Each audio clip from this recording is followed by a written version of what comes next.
안녕하세요. 하루 세 문제로 시험 앞에 당당하자 수학TV입니다. 함께 학습할 내용은 내신 대비 단원별 핵심 문제, 연립방정식의 활용편입니다.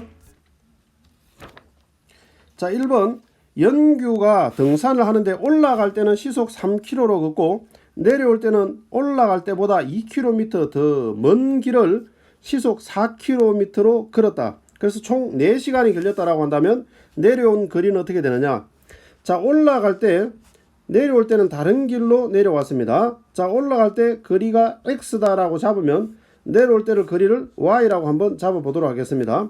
자, 그랬을 때에 올라갈 때는 시속 3km로 걷고 그 다음에 내려올 때는 시속 4km로 걷는다. 자, 그래서 우리가 식을 한번 만들어 보도록 하겠습니다. 내려올 때는 곧 y는 x보다 올라갈 때보다 2km 더 먼 길이니까 x 플러스 2가 바로 y다. 자, 이렇게 우리가 볼 수가 있겠습니다. 그 다음에 공식으로 시간은 속력분의 거리입니다. 암기하셔야 됩니다. 시간은 그럼 올라갈 때 걸렸는 시간은 속력분의 거리니까 3분의 x가 되는 겁니다. 그 다음에 내려올 때는 4분의 y. 자, 그렇게 해서 총 몇 시간 걸렸느냐? 4시간 걸렸다. 그래서 우리가 연립하시면 됩니다. 자, 두 번째 식은 밑에다가 최소 공배수 11을 곱해서 계산하시면 되겠죠. 그렇죠? 자, 그래서 계산하면 x는 6이 나오고 그 다음에 y는 8이 나옵니다. 자, 그래서 내려온 거리는 얼마가 되느냐? 8km, 곧 3번이다. 이렇게 보시면 됩니다. 자, 이하 문제에서도 문제식을 만드는 데 중점을 두고 문제풀이를 하도록 하겠습니다. 계산 과정은 생략하도록 하겠습니다. 자, 다음 2번입니다. 동생이 분속 60m로 산책을 떠난 지 15분 후에, 자, 15분 후에 형이 분속 80m로 산책을 나갔다고 했을 때 형과 동생이 만나게 되는 시간은 형이 산책을 나간 지 몇 분 후냐? 자, 형을 기준으로 지금 문제를 물었습니다. 자, 출발을 할 때 동생이 그 다음에 형이 각각 다른 시간에 출발을 합니다. 자, 동생은 어떻게 출발을 갔느냐? 분속 60m입니다. 속도가 분속 60m. 그 다음 형은 분속 80m로 뒤쫓아가는 겁니다. 자, 그랬을 때에 동생이 떠난 지 15분 후에 형이 나가는 겁니다. 그러면 동생이 우리가 x분 동안 갔다라고 하고 형이 y분 동안 뒤쫓아갔다라고 본다면 그럼 식을 어떻게 만들 수 있느냐? x가 15분 더 크겠죠. 그렇죠? 그래서 x는 y 플러스 15랑 같다. 이렇게 우리가 볼 수가 있을 겁니다.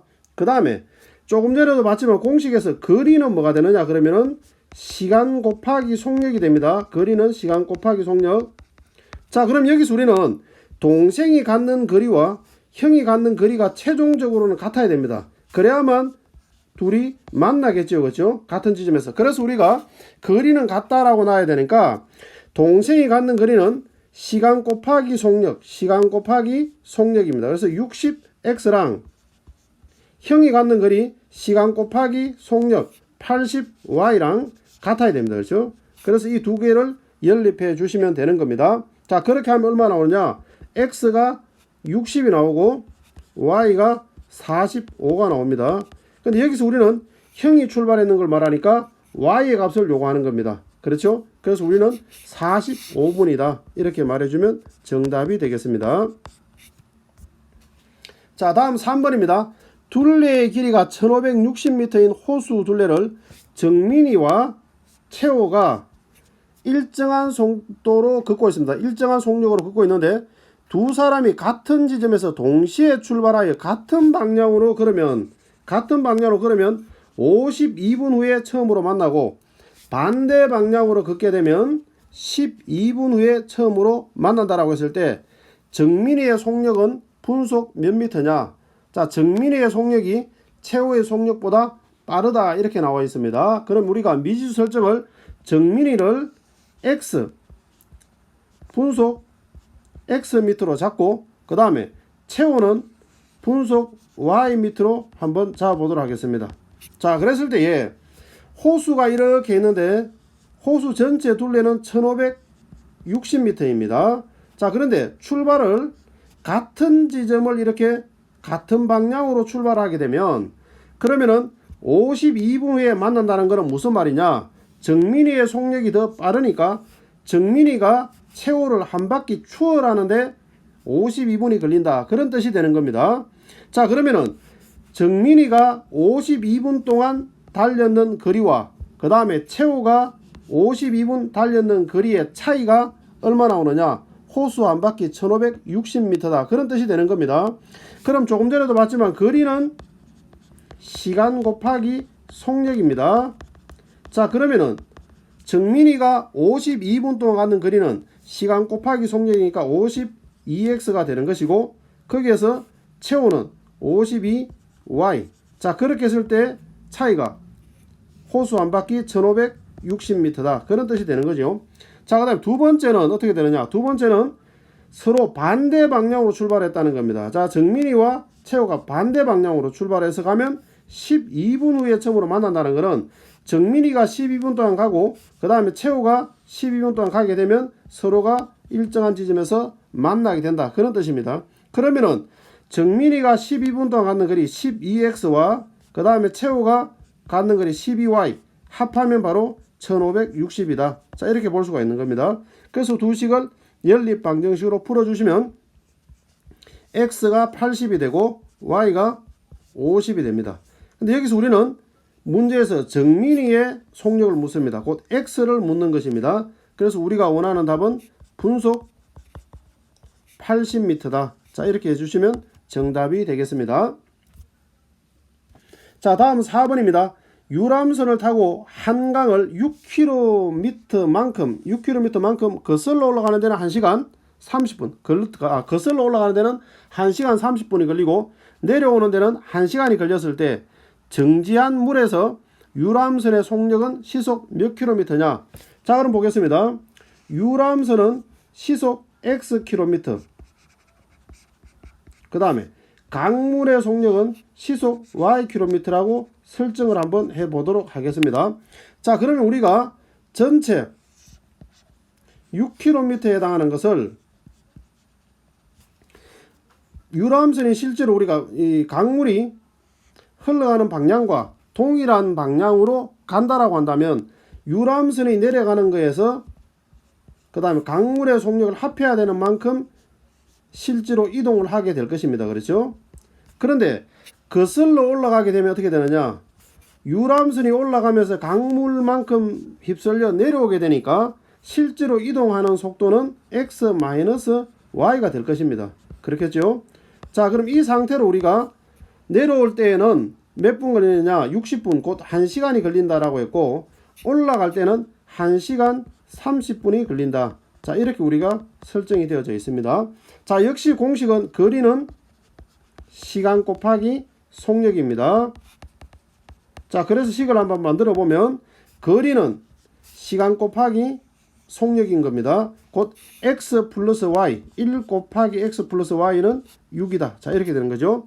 자, 시간 곱하기 속력인데 1시간 30분이라는 것은 1.5시간을 말합니다. 그렇죠? 그래서 2분의 3시간에 해당하겠네요. 그렇죠? 그래서 2분의 3시간에 x-y. 자, 이렇게 해주면 6이 나온다. 그래서 두 식을 연립해주면 우리가 원하는 답이 되겠습니다. 그럼 x는 얼마 나오느냐? 5가 되고 y는 1이 됩니다. 자, 그랬을 때 유람선을 물으니까 유람선은 x를 요구하고 있는 겁니다. 그렇죠? 그래서 우리가 원하는 답은 시속 5km가 정답이다. 자, 이렇게 보시면 되겠습니다. 자, 다음은 5번입니다. 일정한 속력으로 달리는 어떤 기차가 길이 350m인 다리를 완전히 지나는데 25초가 걸리고 길이가 620m인 터널을 완전히 통과하는데 34초가 걸린다라고 한다면 기차의 길이는 몇 미터가 되겠느냐? 자, 기차의 길이 우리가 구하고자 하는 것을 x로 한번 잡아보도록 하겠습니다. 그 다음 여기서 우리가 하나 더 나와야 되는 것은 뭐냐면 기차의 속력입니다. 그러면 기차의 속력은 y미터로 한번 잡아보도록 하겠습니다. 분속, 여기는 초로 지금 이야기를 하니까 초속으로 잡도록 하겠습니다. 초속 y미터. 잡도록 하겠습니다. 기차의 속력은. 자, 그럼 여기서 우리가 또 하나 볼 거는 뭐냐면 기차가 350m인 다리를 완전히 통과한다라고 했는데 실제로 다리가 여기서까지 350m라고 한다면 그러면 실제로 열차가 우리가 이 다리를 통과했다라고 할 때에는 그림이 좀 이상하지만 보도록 하겠습니다. 열차의 앞부분이 진입하는 순간부터 시작해서 열차 앞부분이 통과하는 그때까지를 열차가 완전히 통과했다라고 이야기를 하는 겁니다. 그러면 결과적으로 뭐냐? 열차 자기 자신의 길이, 곧 다시 말해서 x 플러스 350m를 가는데 몇 초 걸렸느냐? 25초가 걸렸다. 그런 뜻이 되는 겁니다. 그러면 다시 말해서 길이가 620m인 터널을 통과할 때도 마찬가지입니다. 얼마냐면 x 플러스 620m를 가는데 34초 걸렸다. 이렇게 해석을 해야 되는 겁니다. 자, 그럼 역시 마찬가지로 거리는 시간 곱하기 속력입니다.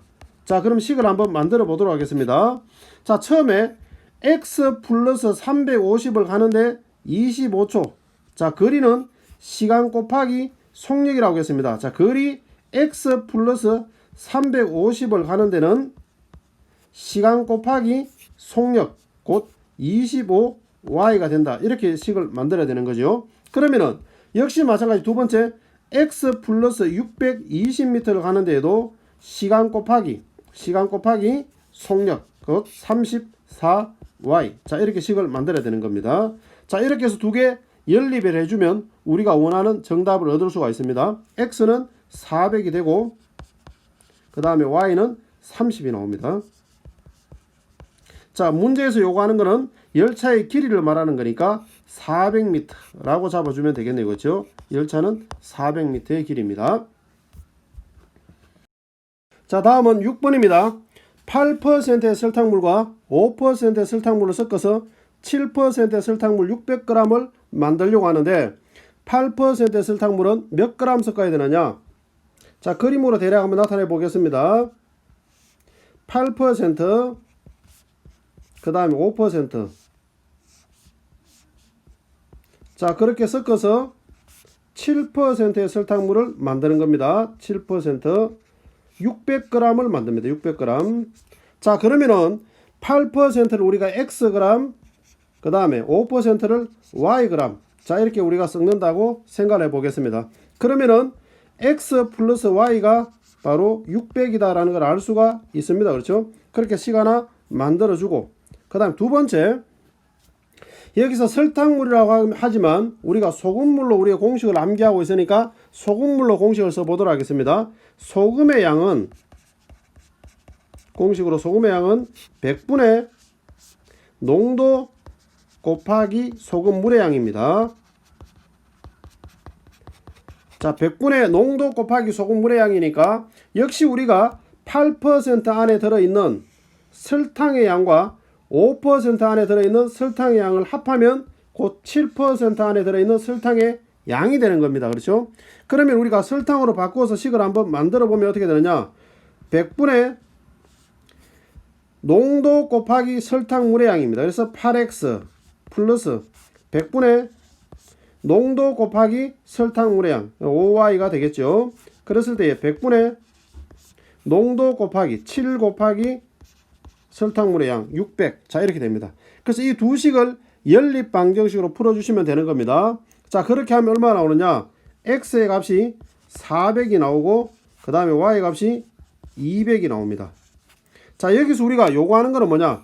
8%의 설탕물을 물으니까 8%는 곧 x입니다. 그렇죠? 그래서 우리가 원하는 답은 바로 400g이다. 이렇게 우리가 잡아주시면 되겠습니다. 자, 다음은 7번입니다. 농도가 다른 두 소금물 AB를 각각 60g과 50g을 섞었더니 8%의 소금물이 되었고, 그 다음에 그럼 이거 우리가 바로 설정을 한번 해보도록 하겠습니다.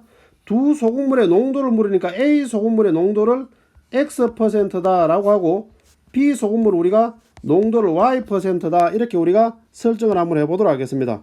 그러면은 60g 안에 있는 농도는 X%짜리고 그 다음에 50g 안에 들어있는 농도는 Y%짜리입니다. 그렇죠? 그럼 두 개 합해가지고 110g, 110g은 8%가 되는 겁니다. 그렇죠? 자, 그럼 우리가 조금 전에 봤던 것처럼 소금의 양을 기준으로 식을 한번 만들어 보도록 하겠습니다. 그럼 소금의 양은 60g 안에 들어있는 소금의 양과 50g 안에 들어있는 소금의 양을 합하면 곧 110g 안에 들어있는 8%의 소금의 양과 동일해야 됩니다. 그렇겠죠? 자, 그럼 식을 우리가 만들어 보면 소금의 양은 100분의 농도 곱하기 소금물의 양, 곧 60x가 되는 것이고, 플러스 100분의 농도 곱하기 소금물의 양이니까 50y. 자, 그렇게 하면 100분의 농도 곱하기 소금물의 양, 곧 8 곱하기 110이 되는 겁니다. 자, 이렇게 우리가 식을 하나 만들 수가 있겠습니다. 자, 그럼 두 번째 식은 그럼 어떻게 되느냐? 두 번째 식은 역시 A의 50g, 이건 X%짜리였던 것이고, 그 다음에 60g, 이건 Y%짜리입니다. 그렇죠? 그럼 두 개 합해서 역시 110g인데, 이 110g은 9%짜리가 되는 겁니다. 그러면은 50g 안에 있는 X%의 소금의 양과 60g 안에 들어있는 Y%의 소금의 양을 합하면 곧 110g 안에 있는 9%의 소금의 양과 같아지는 겁니다. 그러면 소금의 양은 100분의 농도 곱하기 소금의 양 50x가 되겠고, 플러스 100분의 60y. 자, 이렇게 하면 100분의 9 곱하기 110이 되는 겁니다. 자, 그래서 이 두 식을 연립 방정식으로 해결해 주시면 되는 겁니다. 그러면은 x는 얼마 나오느냐 하면 3이 나오고, 그 다음에 y는 14가 됩니다. 자, 여기서 우리는 소금 A의 농도 곧 A는 3%가 되는 것이고, 그러면은 B는 어떻게 되느냐? 14%가 되는 거다. 이렇게 해주시면 정답이 되겠네요. 자, 다음은 8번입니다. 어느 학교에 작년에 전체 학생 수는 960명이었는데 올해는, 자, 작년에 어떻게 되느냐? 자, 작년에 남학생도 있고 여학생도 있을 겁니다. 그렇죠? 자, 남자가 X명이고 여자가 Y명이었다. 자, 이렇게 한다면 전체 합이 960명이었으니까 960이다. 이렇게 우리가 볼 수가 있겠죠. 그죠? 자, 그랬을 때 올해는 어떻게 되느냐? 올해는 남자는 10% 감소를 했다라고 했습니다. 10% 감소했고 여학생은 10% 증가를 했습니다. 10% 증가. 자, 그렇다라고 한다면 올해는 남자는 X에 10% 감소했으니까 마이너스 100분의 10X. 자, 이렇게 되는 겁니다. 그러면 여자는 어떻게 되느냐? 여학생은 Y에다가 10% 증가했으니까 100분의 10Y. 자, 이렇게 되는 거죠. 그렇죠? 자, 그렇게 했을 때 전체적으로는 4명이 감소했다라고 하니까 960명에서 4명이 빠지는 상태. 이렇게 됐다. 이렇게 보면 되겠죠. 그렇죠? 자, 그래서 식을 우리가 두 개 만들어 보겠습니다. X 플러스 Y는 960이다. 자, 그래서 식을 하나, X 플러스 Y는 960이다. 자, 이렇게 식을 하나 만들어 주시고, 그 다음에 두 번째는 복잡하게 식을 세우지 말고 변형되어져 있는 이 부분만 식으로 세워도 되겠습니다. 그렇죠? 그래서 마이너스 100분의 10x 플러스 100분의 10y는 곧 마이너스 4다. 자, 이렇게 해서 두 개 연립해 주시면 되겠습니다. 자, 그렇게 연립을 해주고 난 다음에 문제는 올해의 여학생의 수를 물으니까 올해의 여학생의 수는 y 플러스 100분의 10y. 자, 이 값을 우리가 구해야 되는 겁니다. 자, 그래서 그냥 y 값을 구하면 안 돼요. 자, 그러면 이거 두 개 연립해서 문제를 해결하면 어떻게 되느냐? x의 값은 500이 나오고, 그 다음 y 값은 460이 나옵니다. 그런데 올해 여학생 수를 물으니까 y 자리에다가 460을 집어넣어서 계산을 하셔야 되는 겁니다. 자, 그렇게 계산하면 얼마 나오느냐? 506이 나옵니다. 그래서 정답은 506명이다. 자, 이렇게 보시면 되겠습니다. 자, 다음에 9번. A는 구리가 40%, 아연이 20% 포함된 합금이고, B는 구리가 10%, 아연이 30% 포함된 합금이라고 했을 때 두 종류의 합금을 합하여 구리를 600g, 그 다음에 아연을 500g 만들려고 한다면 각각 두 합금은 얼마만큼 있어야 되느냐? 자, 우리가 두 합금 A를 Xg으로 그 다음 B를 Yg으로 우리가 설정을 한번 해보도록 하겠습니다. 그러면은 X 중에서 40%가 구리고, 그렇죠? Y 중에 구리가 10%인 겁니다. 그럼 우리가 식을 구리 위주로 먼저 만들어 보면 X의 40%니까 100분의 40X, 100분의 40X 플러스 Y의 10%니까 100분의 10Y. 자, 그렇게 하면 구리가 600g이 나와야 된다. 그렇죠? 자, 그 다음에 아연은 20%니까 100분의 20X. 그 다음에 역시 100분의 아연은 30%니까 30Y. 자, 그렇게 했을 때 아연의 가격 500g이 나와야 됩니다. 그렇죠? 자, 이렇게 해서 두 개 연립해 주시면 되겠습니다. 그러면 X는 얼마 나오느냐? 연립하면 1300이 나오고 Y는 800이 나옵니다. 그래서 800. 그럼 여기서 우리가 A 합금은 1300g, 그 다음에 B 합금은 800g. 자, 이렇게 우리가 보시면 우리가 원하는 정답이다. 이렇게 되겠습니다. 자, 다음은 10번입니다. 두 상품 A, B를 합하여 23,000원에 사서 상품 A는 원가의 20%를, 그 다음에 B는 원가의 30%의 이익을 붙여서 정가를 정한 뒤에 팔았더니 5,400원의 이익을 얻었다. 그렇다면 A의 정가는 얼마겠느냐? 자, 이렇습니다. 그러면은 A의 원가를 먼저 설정을 한번 해보도록 하겠습니다. 원가, A의 원가, 그 다음에 B의 원가. 자, A의 원가를 우리가 X1으로, 그 다음에 B의 원가를 Y1으로 우리가 미지수 설정을 한번 해보도록 하겠습니다. 자, 그렇다라고 한다면 그러면은 두 개 합해서 23,000원에 구입해 왔기 때문에 X 플러스 Y는 바로 원가는 23,000원, 원가의 합은 23,000원이다 라는 걸 알 수가 있습니다. 그렇죠? 그러면은 A, 그러니까 X1에 20%의 이익을 붙이고, 그러면은 0.2x 곧 100분의 20x가 되겠죠. 그렇죠? 그럼 100분의 20x, 그 다음에 Y1에 30% 이익을 붙였으니까 100분의 30y. 자, 그렇게 해서 파니까 이익이 얼마 나오느냐면 5,400원의 이익이 나왔다. 식을 이렇게 우리가 설정을 하면 되겠죠. 자, 그럼 이 상태를 가지고 문제를 풀어보면 X는 얼마 나오느냐? 15,000원이 나오고, 그 다음 Y는 8,000이 나옵니다. 8,000. 자, 그럼 이 상태에서 우리는 A의 정가를 묻는 것이니까, 그럼 A의 정가는 원가에다가, 원가 15,000원에다가 20% 이익을 붙인 거니까 15,000원에 20%, 100분의 20. 자, 이렇게 우리가 설정을 해야 되겠죠. 그렇죠? 자, 그래서 계산해 보면 얼마 나오느냐? 18,000원이 나옵니다. 그래서 A의 원가는, A의 정가는 18,000원이다. 이렇게 해주시면 되겠습니다. 지금까지 내신 대비 단원별 핵심 문제 연립방정식의 활용이었습니다. 감사합니다.